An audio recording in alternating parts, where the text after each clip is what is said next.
an arrogant millionaire, meets the only woman bold enough to crash into his car. Except nothing about that moment felt bold to her.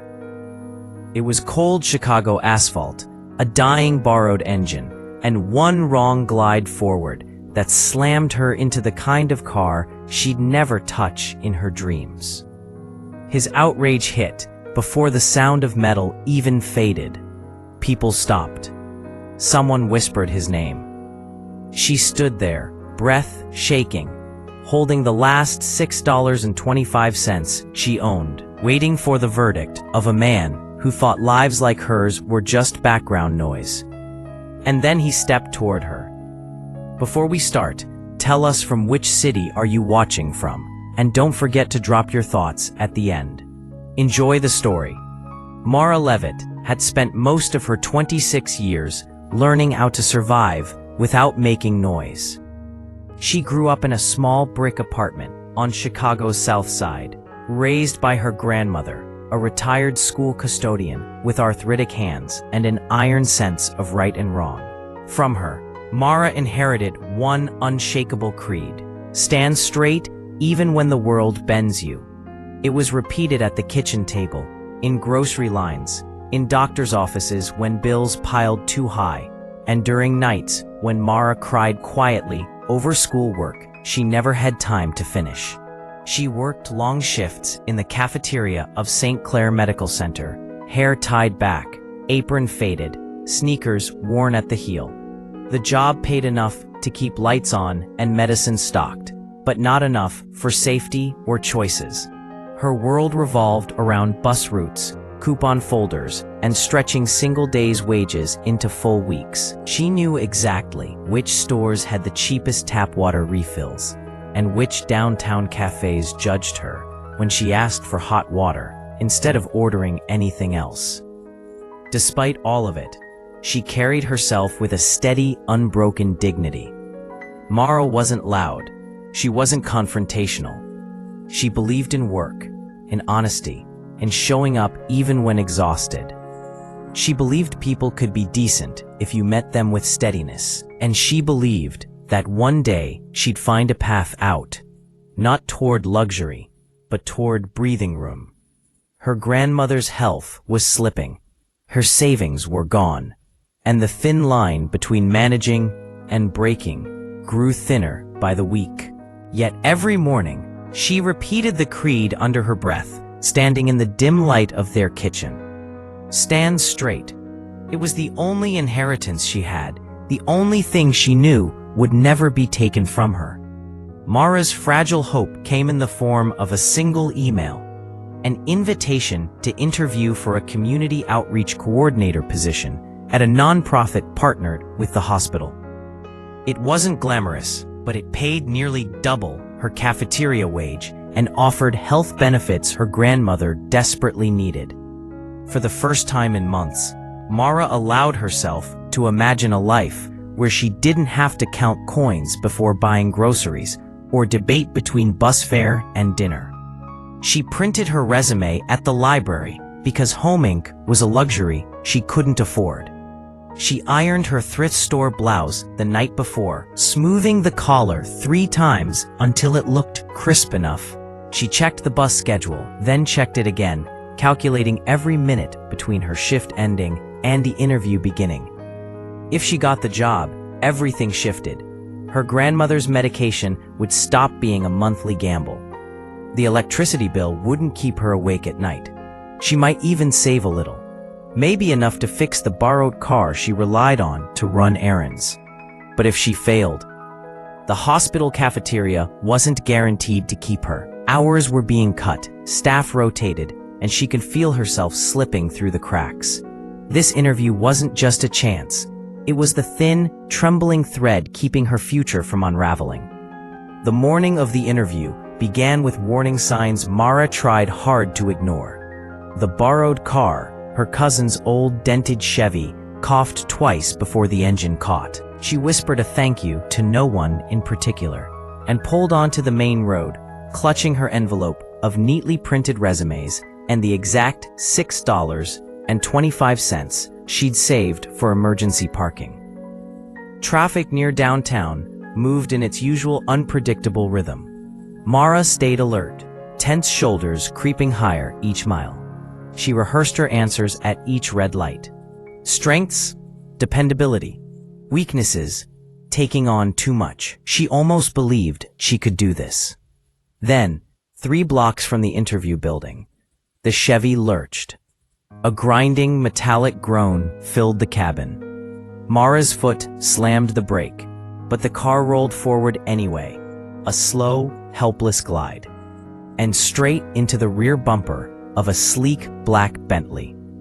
The sound wasn't loud, but its effect was.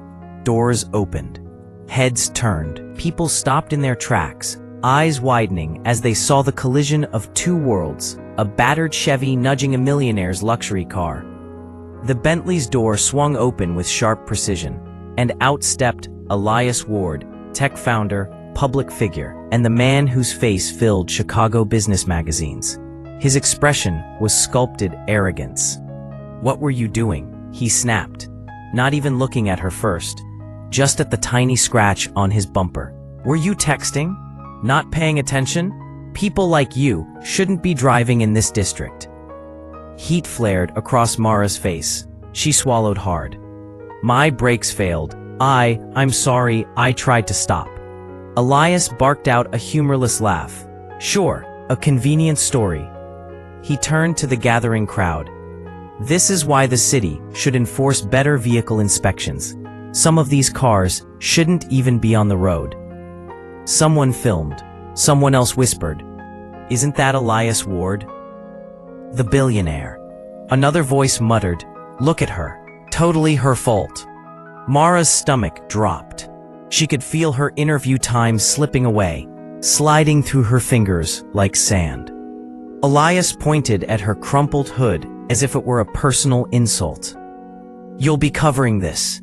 You understand? Don't try to disappear." She tried to speak, to steady herself with her grandmother's creed, "Stand straight," but her voice cracked. The crowd saw her shame, not the truth. And as Elias turned away to make a call, she felt her fragile hope for the interview collapsing with every passing second. Her chance at a better life hadn't just been dented. It had been publicly crushed. From Elias Ward's point of view, the entire morning had already been derailed long before the Chevy touched his bumper. His assistant had double-booked meetings. A board member wanted a last-minute presentation. His father, retired but never silent, had called at dawn to remind him that power is measured by control, not kindness. Elias absorbed all of it with the cold discipline he was known for. Today was supposed to be efficient, contained, predictable. Then a jolt hit the back of his Bentley. He felt the impact not as danger, but as irritation, an intrusion into a carefully curated world. Elias stepped out, jaw clenched, ready to unleash the full impatience of a man used to obedience. But what he saw wasn't what he expected. A young woman stood trembling beside a Chevy that looked held together by hope alone. Her blouse was ironed but old, her hands shaking around a stack of papers she tried to keep from spilling. Sweat dampened her temple. Her knees looked unsteady, but her spine, strangely, remained straight. Elias saw everything about her life in one glance: the exhaustion, the worn-out car, the thin margin she lived on. People like her always showed up in his orbit. Employees, delivery drivers, caterers, but only as background. They rarely had faces he remembered. Yet there she was, refusing to shrink even as half of downtown stared. When she said her brakes failed, Elias didn't believe her. Wealth had insulated him from understanding machines that broke from nothing more than time and luck. In his world, neglect was a choice, not a circumstance. So he treated her explanation like an excuse. But as the crowd formed, his certainty faltered. A security guard stepped closer, clearly sympathetic to Mara. An older woman frowned at Elias's tone. A man in a delivery uniform muttered, "Those old Chevys do that all the time." Still, Elias pressed on, because admitting uncertainty felt like weakness, and weakness was the one thing he'd been raised to avoid. Yet something bothered him. The way she kept glancing at her watch. The way she clutched those papers as if they mattered more than the car. The way humiliation tightened her voice but didn't crush her posture. There was defiance there, quiet but unmistakable. Elias didn't understand it, but it unsettled him more than the dent in his Bentley. And as he watched her swallow her pride in front of strangers, something in him, something long buried, shifted in ways he couldn't yet name. A city parking officer approached, middle-aged, steady-voiced, reflective sunglasses hiding his eyes. The crowd parted instinctively. Mara stiffened, knowing how quickly misunderstandings could turn into citations she couldn't afford. Elias folded his arms, ready for validation. "All right," the officer said calmly. "Whose vehicle lost control?" Before Mara could speak, Elias stepped forward, tone clipped. "She hit me. Probably distracted. Look at that car. Half the parts are older than she is." A few people murmured uneasily. The officer held up a quieting hand. "Ma'am, your side." Mara inhaled, hands trembling around her resumes. "My brakes failed. I wasn't distracted. I tried to stop, but the car rolled. I'm late for an interview, and the car just gave out." Elias let out a dry scoff. Convenient, emotional story. Still her fault. That was when the officer crouched beside the Chevy, running a finger along the rusted brake line. He exhaled sharply. "This thing snapped clean. You can see the fresh tear. There's no way she could have stopped." Mara blinked, stunned. Elias's posture tightened. The officer rose and faced the crowd. "There was no negligence here. This is a mechanical failure, plain and simple." The whispers shifted. Some in the crowd nodded. Someone murmured, "Told you." Elias's jaw twitched. He had been publicly contradicted, something that never happened in his controlled circles. But the moment that changed everything wasn't the officer's verdict. It was Mara's reaction. Instead of basking in vindication, she straightened and said softly, "Thank you, but please, don't fine him for anything. I just need to get to my interview." The officer looked at her with a flicker of respect. "No fines, just paperwork." Elias stared at her, confused. "Why would you defend me? I accused you of lying." Mara shook her head. "Because I don't have time for pride today. And you're not the enemy. Life is." A ripple went through the onlookers. The delivery driver nodded approvingly. The older woman whispered, "Good girl." This was the moment everything shifted, where Mara's quiet strength cut through the noise and left Elias visibly unsettled. He had power. She had dignity. And for the first time, those two forces collided in a way he couldn't easily dismiss. He wasn't sure why, but he found himself staring at her longer than he should, wondering how someone with so little could stand straighter than anyone he knew.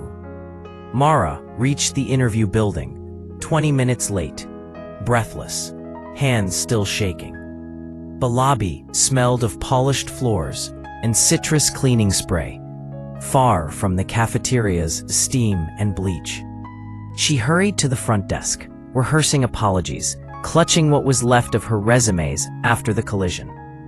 The receptionist, an older woman with click speech and a rigid posture, looked her up and down. Mara's wrinkled blouse, scuffed shoes, wind-tangled hair, all of it told a story she didn't get the chance to explain. "You missed your slot," the woman said flatly. "I know, I'm so sorry," Mara replied. "There was an accident. My car. We can't hold appointments for people who don't value punctuality." The receptionist interrupted. Others arrived on time. Mara swallowed. Please, this interview means everything to me. My brakes failed and… The woman waved a hand, dismissive. Your circumstances aren't my concern. Rules are rules. Something inside Mara snapped. Not loudly, but with a quiet finality. She remembered her grandmother's creed. Stand straight, even when the world bends you. She lifted her chin. I understand rules, but I also understand compassion. I'm not asking for special treatment, just fairness. The receptionist narrowed her eyes. Fair would be respecting our time. Fair, Mara said softly, would be giving someone a chance to explain before judging them. The woman stiffened, unaccustomed to being challenged. Her lips tightened, her voice turning cold. If you speak to me like that again, young lady, I'll make sure you're not rescheduled at all. Mara didn't raise her voice. She simply steadied her breath.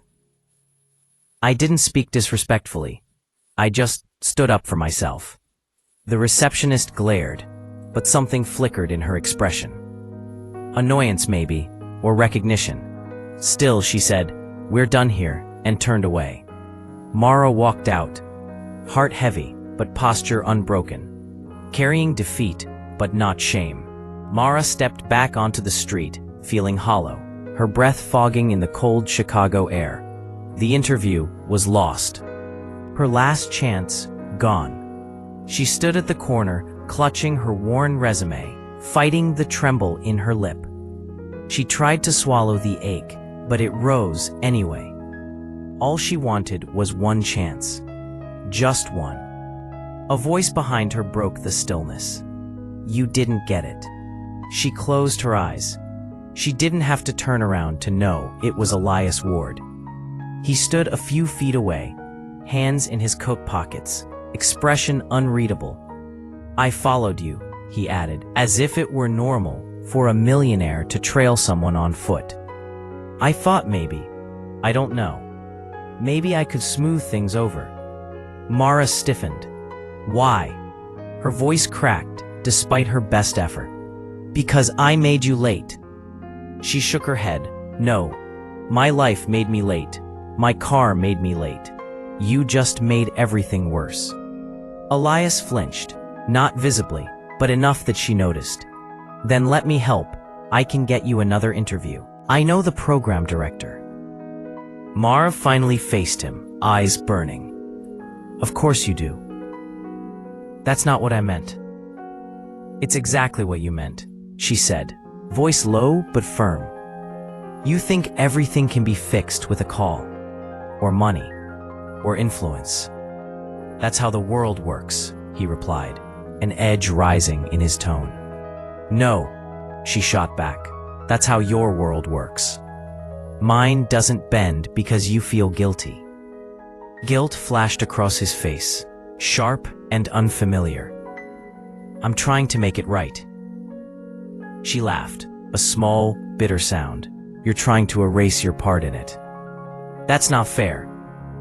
Neither is life, she said, and I've learned to live with that. What I won't live with is being a problem you get to solve with a checkbook. Elias stepped closer, frustration tightening his features. Why is it so hard for you to accept help? Because it never comes without strings. She replied instantly. And because I've worked my whole life to stand on my own, even today. He opened his mouth, but she held up a shaking hand. Please, don't try to fix me. Don't try to save me. Just let me deal with the mess myself. For a long moment, neither spoke. Cars passed. People walked between them. Two strangers from different worlds, bound only by a collision neither had wanted. Finally, Elias whispered, I didn't think my apology would feel like an insult. Mara looked away, tears finally slipping free. That's because you've never had to choose between pride and survival. And for once, Elias had no clever response, only silence. 2 days later, Mara received an unexpected call from the hospital's volunteer services office. A community health initiative, funded by the Ward Foundation, was launching a pilot program in the South Side, and they needed temporary coordinators from within the hospital staff. Her supervisor had recommended her name. Mara blinked at the email attachment. The Ward Foundation. Elias Ward. Of all possible twists, she wanted to decline. She wanted distance from the man who had tangled her life so thoroughly. But temporary work meant extra pay. Extra pay meant medication, groceries, maybe even fixing the Chevy. Pride didn't stand a chance against survival. So she went. The first coordination meeting took place in a hospital conference room filled with volunteers, interns, and administrators. And at the front, unavoidable, stood Elias, sleeves rolled up, explaining the outreach plan like nothing extraordinary had happened between them. He noticed her immediately. A flicker of something crossed his expression. Not arrogance, not irritation, something quieter. We'll need teams of 2 for field visits. The project lead announced. We paired people based on neighborhood familiarity and skill sets. Mara froze the moment she heard her name. Mara Levitt and Elias Ward. A ripple of surprise moved through the room. A few interns glanced at her with poorly hidden curiosity. Elias straightened, clearing his throat as if bracing himself. Mara looked down at her folder. Of course, life didn't give her clean breaks. It handed her uncomfortable knots to unravel. During their first assignment, reviewing patient intake forms for the outreach clinic, they worked stiffly, speaking only when necessary. Elias tried politeness. Mara stayed professional. No warmth, no hostility. Just 2 people trapped by circumstance. But as hours passed, something subtle changed. He watched the way she approached each task with careful precision. She noticed the way he actually listened when she explained community needs. A silent understanding began to form. Not trust, not friendship, but recognition. They needed each other to make the project work. And for the first time, neither of them pulled away from the uncomfortable truth of that. Late one evening, after most volunteers had gone home, Mara and Elias remained in the temporary clinic, reviewing the final set of intake notes. Outside, the sun had already sunk behind the buildings, leaving the neighborhood washed in the amber glow of street lamps. The clinic's quiet hum felt strangely intimate. No audience, no crowd, no judgment hanging in the air. Mara rubbed her tired eyes. "These forms don't make sense," she said. "Half the patients skip the insurance section because they're afraid it'll get them turned away." Elias frowned. "But the program doesn't require insurance." "They don't know that," she replied softly. "People here assume every door comes with a catch." He leaned back, studying her. "Is that how it feels? All the time?" She hesitated, then nodded. "Most days, yeah. You walk in expecting someone to tell you you're late or wrong or in the way." She shrugged lightly. "You stop hoping for anything easy." Elias looked at her for a long moment before saying, "You think I've never felt boxed in?" Mara raised an eyebrow. "You're a millionaire, Elias. A public one. You can open any door you want." He shook his head. "Opening doors isn't freedom. Sometimes it's the opposite." He paused, choosing his words carefully. "My whole life, every decision I've made has been scrutinized by investors, journalists, my father. If I slip, even slightly, it becomes a headline. If I'm generous, people think I'm buying loyalty. If I'm strict, I'm the villain. There's no space to be human." Mara studied him, surprised. "That sounds exhausting." "It is," he admitted quietly. "Different from what you face, but still a cage." Silence stretched between them, neither rushed nor uncomfortable. It felt like the first honest moment they'd shared, stripped of pride, stripped of assumptions. Mara exhaled. "So we're both stuck, just in different prisons." Elias gave a faint, sad smile. Seems that way. She picked up another intake form, but her voice softened. Maybe the problem isn't the cages. Maybe it's that we pretend they don't exist. He looked at her with something like understanding, deeper than guilt, deeper than obligation. Maybe, he said, we just needed someone outside our own walls to notice. Mara didn't smile, but something eased in her posture. Not forgiveness, not comfort, just recognition that he was more complicated than she thought, and that she wasn't as alone as she'd believed. For the first time, their worlds didn't feel like opposites. They felt parallel. Different roads, same weight. The final community meeting drew a packed room. Administrators, volunteers, hospital executives, even a few reporters covering the launch of the outreach clinic. Elias was expected to present the program's progress, polished and flawless. Mara stood in the back, organizing forms, trying to stay unseen. But halfway through his presentation, a board member interrupted.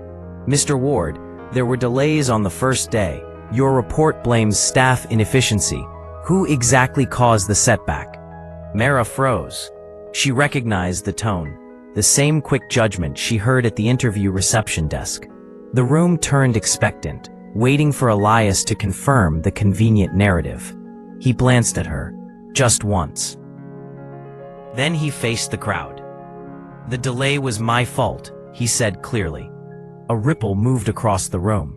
"My assumptions, my impatience, and my reaction to a situation I didn't understand caused harm. Not my staff, not the community." His voice steady, unwavering. "One of our coordinators got here late because I mishandled an accident.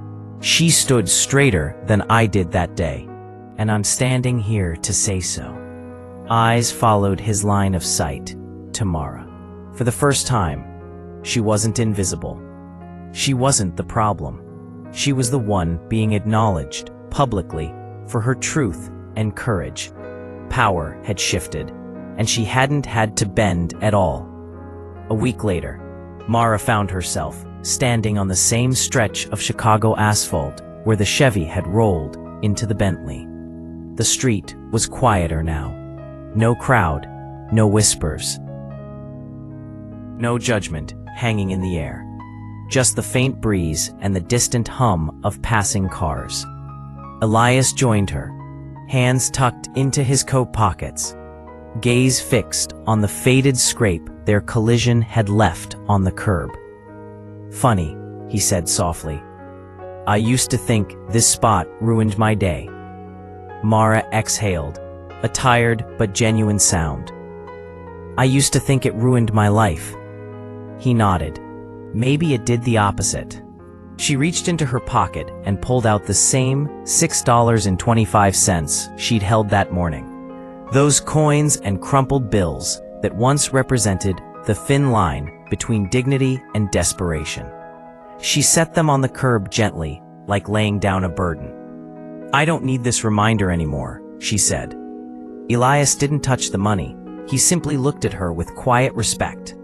"You stood straight when everything bent. That stayed with me." Mara met his eyes, not with affection, not with longing, but with something steadier. Understanding, gratitude, mutual recognition of what they'd survived together and separately. There was no romance, no promises, just two people from different worlds, acknowledging the impact they'd had on each other. She gave a small nod. "Take care of yourself, Elias." "You too, Mara." And as they walked away in opposite directions, the street, once the site of humiliation, felt like a place of quiet redemption, marked not by collision, but by courage neither of them expected to find. Nothing more needed to be said. They had both stood straight, and that was enough.